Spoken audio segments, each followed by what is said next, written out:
Nursing home থেকে বাড়ি ফেরার পর আজ আমার মেয়েকে তার দাদু ঠাকুমা তার প্রথমবার দেখতে এলো।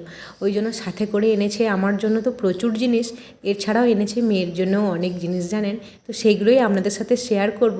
আর এদিকে আমার মেয়ের কাণ্ড দেখুন, পিপিকে কাছে পেয়ে পিপি বেচারা নেচে নেচে ওর কান্না ভোলাচ্ছে, কান্না থামাচ্ছে। প্রথমে তো সবাইকে দেখে একবার কেঁদে ফেলেছিল জানেন।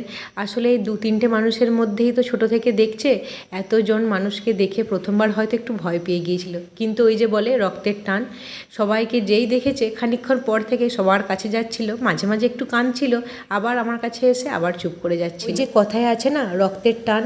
তাই সবাইকে যতই ভিডিও কলে দেখুক না কেন, সামনে থেকে দেখে ঠিকই তাদের কাছে যাচ্ছিল। আসলে বাড়ির মেয়ে তো যতই হোক নিজের মানুষেরকে ছেড়ে কি আর থাকতে পারে।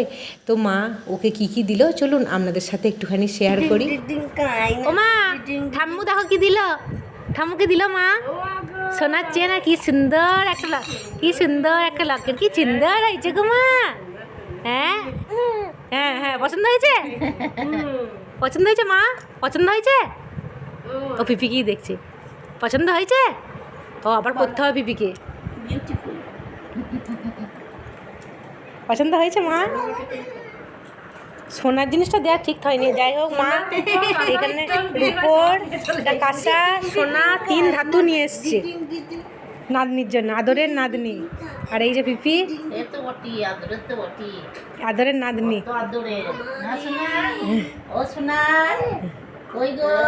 কত আদরের।